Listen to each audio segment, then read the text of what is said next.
Please, please, please let it be on the Eagles. Please.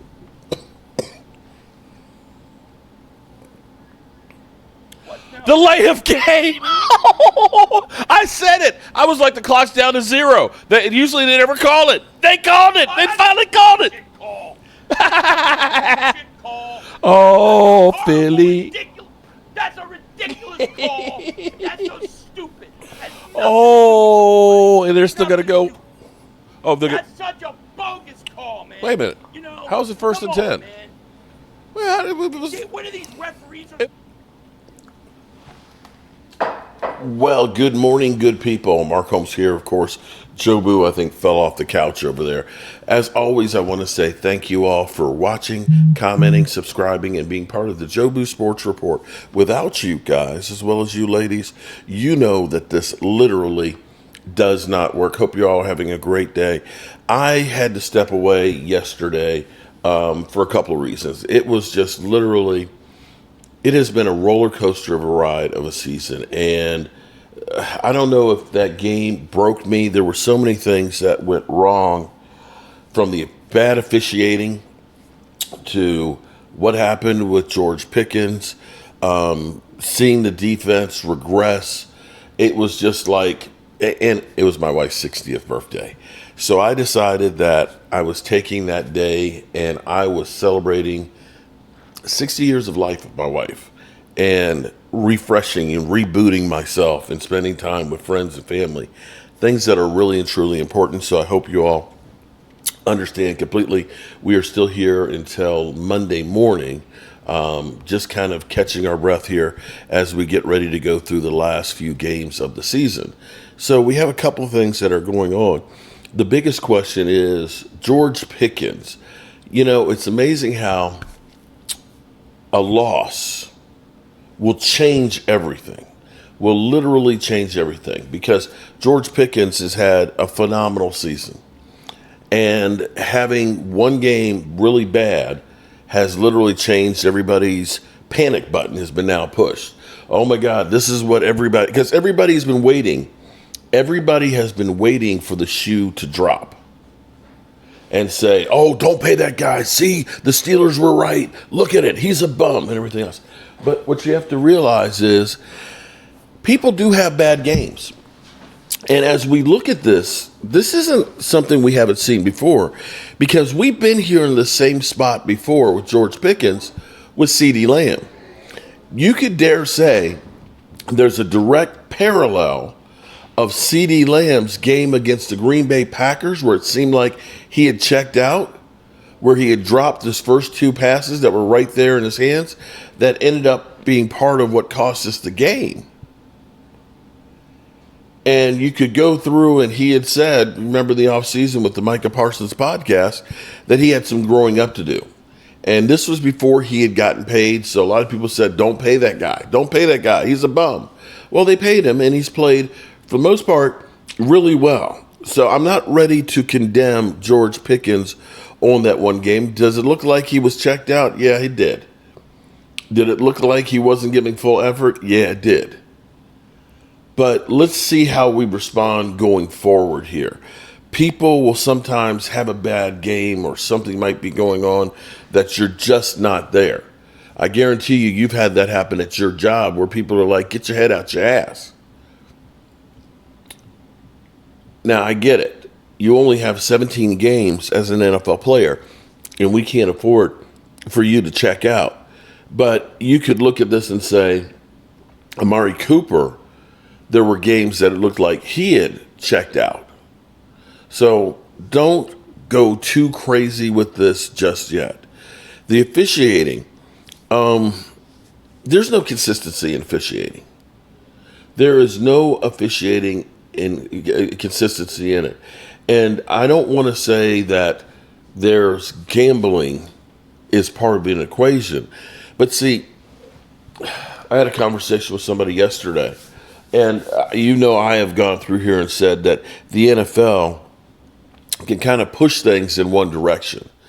And I have a problem personally when I think that the people that are supposed to be giving me the hype, the statistics, the everything about a football game also being ones that will benefit from the outcome of a game. See, it's amazing how everybody got on the hype train of the Cowboys, and they had it in your mind that the Lions had no chance, that they were a beat down animal. They were done. They were headed south and everything else.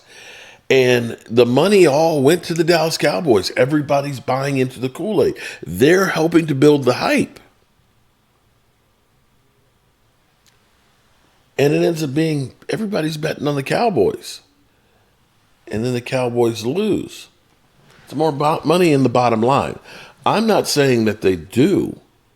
I'm not accusing anybody, but there is a perception that it wouldn't be too hard because you can look at it, and this game, truly, the offensive pass interference on Jake Ferguson, you got to be kidding me. If that was offensive pass interference, then there were a lot of defensive pass interferences that weren't called. There was definitely unnecessary roughness done to Dak Prescott that wasn't called.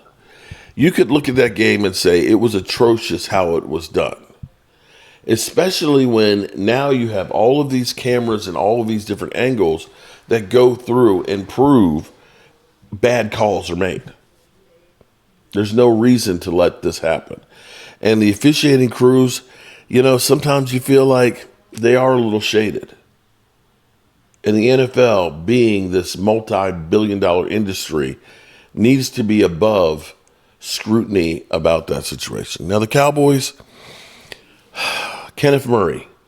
Can somebody explain to me how it is that you traded for Logan Wilson, that you got Savon Ravel, and you've got Overshown, and Kenneth Murray is getting more snaps than these guys? Kenneth Murray, I'd be okay if he never saw the field again. Some of the plays, they keep saying they like his physicality. I haven't seen it. I have not seen it. And this is where you had thought that maybe the defense had turned a corner, now that we've got some more players and things. More and more, I believe that Matt Eberflus is a lot of the problem. You cannot make a trade for Logan Wilson and he gets about 15 snaps. And you have Kenneth Murray out there getting beat constantly. The safety, he's getting blocked past the safeties. It is just not right. It is not working. It is just an abomination. And the reality is it doesn't seem like any of that's going to change with Matt Eberflus. So maybe the change needs to be Matt Eberflus is gone. I'm still back with that guy who said that I would have loved to have seen Al Harris as our defensive coordinator. But that ship has sailed. So the Cowboys, chances of making the playoffs. Again, I'm just catching up from yesterday. This was get up yesterday. If the Cowboys win out, if we win every single game, which is possible, we have a 51% chance of making the playoffs. The Lions win. So where does this leave the Cowboys is what I'm sure you're wondering. They still have a chance to make the playoffs, but they have a slim margin for error. That 51% chance to make it is in the case that they win out. They have 4 games left. If they win them all, there's still only a 50-50 shot to get in. This was a devastating night for Dak and company. At this point, I don't know if I could say we control, our own destiny. I know it was not a stretch saying that before, but pretty sure, right, if we won out, we were going to have a pretty damn good record, only having, 5 losses, 1 tie. Adding the 6, being 6-6 right now, 6-1 with 5 left now. Yeah, I'm pretty sure, especially with just the way some of the divisions are shaped, the North, the West, we're going to need some things to happen for us. You ain't lying on that one. Are you going to tell them? Which is what? It's 4 left that they have, not 5. Somebody got to tell them. It's a wrap, bro. Start planning them trips to Cabo. It's over. The Cowboys are not going to get there, even if they win out. You don't believe 10-6-1 gets them into the playoffs? That one is going to kill them, and they're going to go back and they're going to look at the Carolina game, right, and they're going to look at the Arizona game of their opportunity. They had to be perfect to get where they needed to go, and yesterday was a make-or-break game, and the Lions came out as the more desperate team, understanding what they had just faced. And that's really what the difference is. You talk about the red zone. 1 for 3 in the red zone. I mean, we love Arbery, but we saw way too much of him. And that's the difference. And the difference is also once Pickens, once CeeDee Lamb went out, there was nobody else to save the day. Okay, so let's go to the top of it here. Yep. Harry, how did you describe what we saw from the Lions last night and not the Cowboys? So I thought the Detroit Lions did a great job of playing like they were starving and they needed food to be able to survive. That's exactly what we've seen. The Dallas Cowboys, on the other hand, they did not. When you talk about urgency, the physicality that the Detroit Lions played with in all 3 phases is something that really stood out to me, Greeny. And this was a team that it just didn't start last night. They were starving when it came to that Thanksgiving Day game, and they felt some bitterness losing at home versus the Green Bay Packers. Look at these players and the way they're blocking for one another, the sense of urgency that they needed to be able to win this football game, to stay in the playoff race. That's what stood out to me. And you were telling me in the meeting this morning, Lewis, that a lot of the things that we have recognized as problems for the Cowboys all year long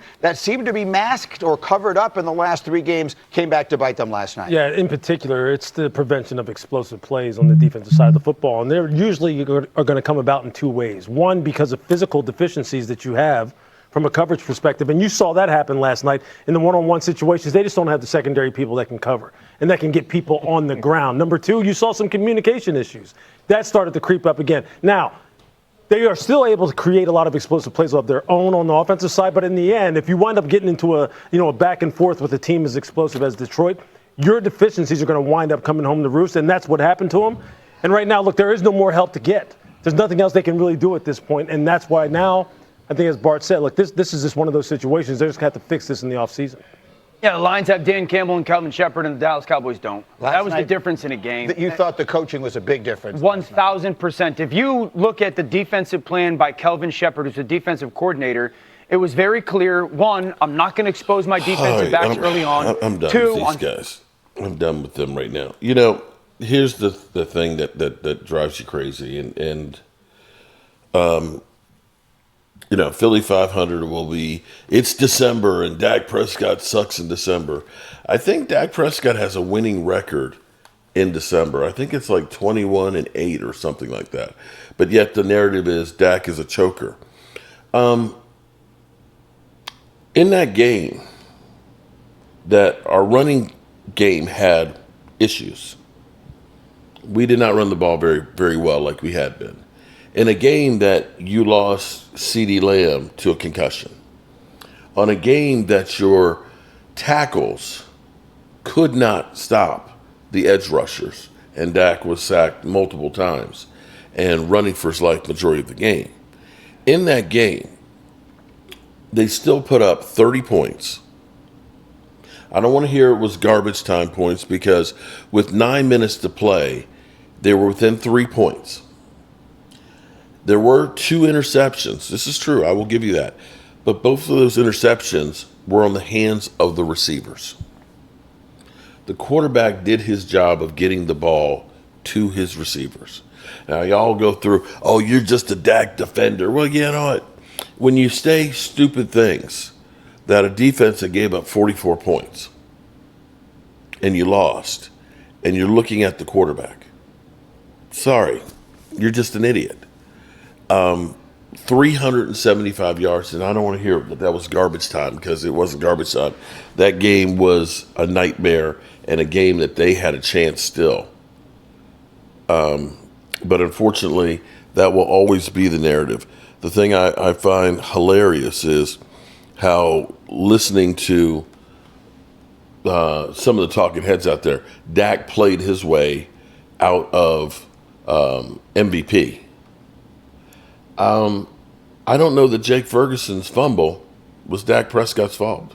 I don't know that Kayvon Turpin, half wave and then running the football, and the Cowboys getting the ball on the 5-yard line, and the offensive line not being able to hold up, and he's getting mollywopped at the goal line, is Dak's fault. The Cowboys, let's be real here. The Cowboys won 3 big games in a row after losing a teammate. 3-game win streak after not having won back-to-back games all season. Having new coaching staff. You can call it making excuses and things like that. We didn't look at this team in the beginning of the year and say that this is a Super Bowl team. We looked at this team as one of the most difficult schedules in the NFL, new coaching staff, and one of the youngest teams in the NFL.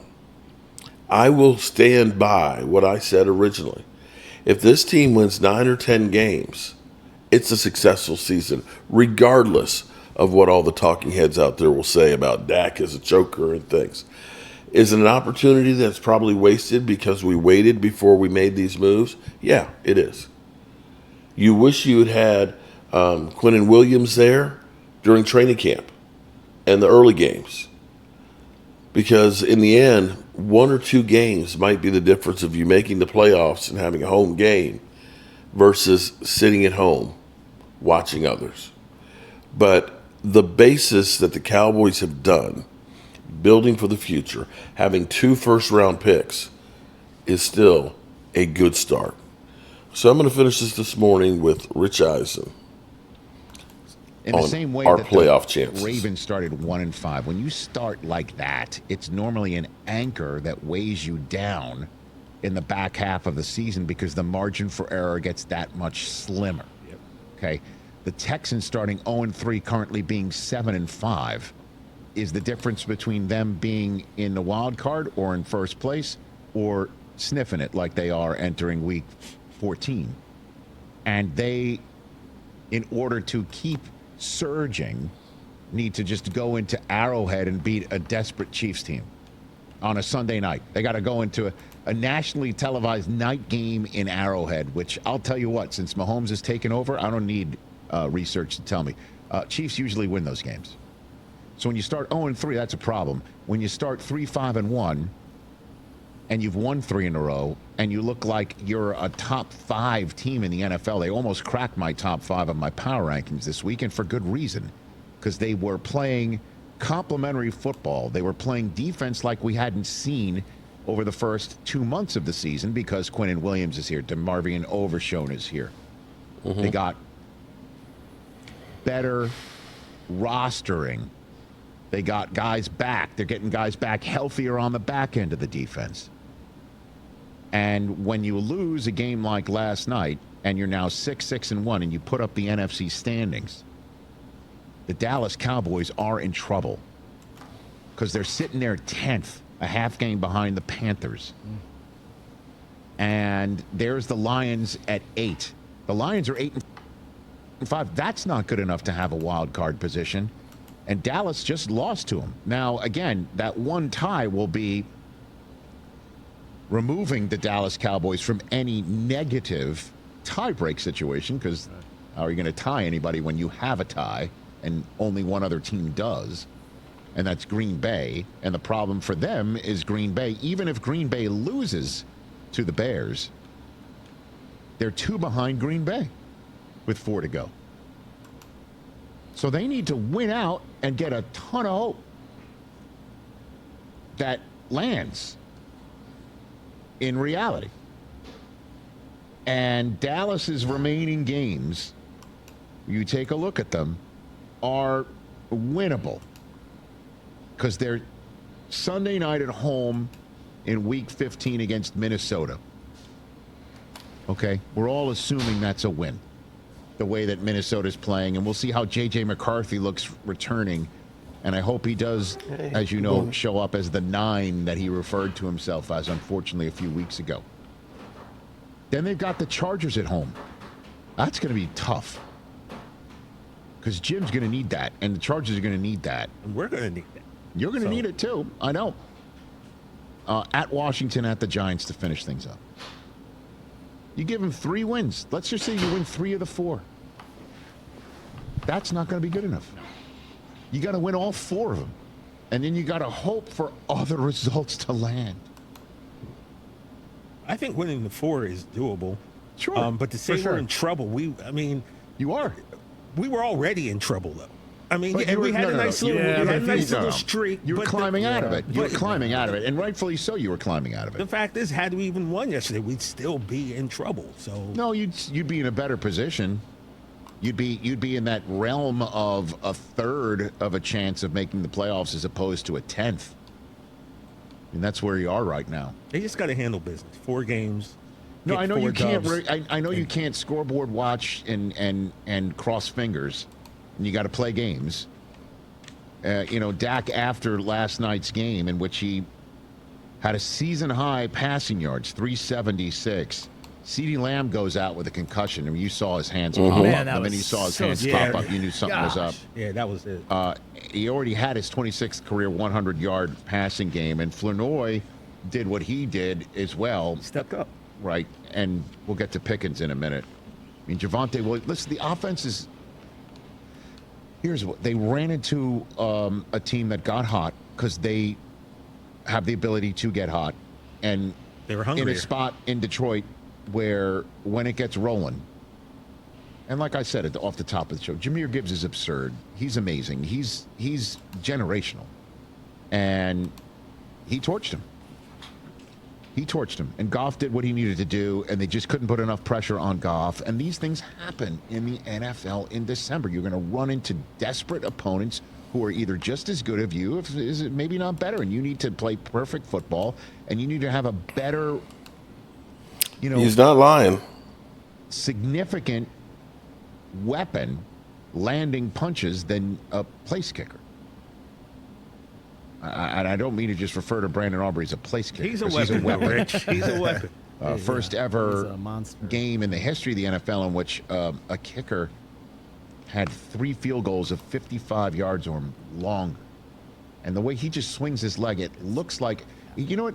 When Aubrey kicks a field goal, It doesn't even look like there's any effort. And I know I might be crazy in saying it. Can I guess? Someone. No, you wouldn't be able to guess it because it's golf. I was about to say. I was literally about to say someone a nice golf swing. He looks like Fred Couples hitting a wouldn't have guessed that 9-iron. I say Ernie, VJ, Freddie, smooth swings. Mm-hmm. Yeah, tempo town. He's unbelievable. Yeah. I didn't mean to.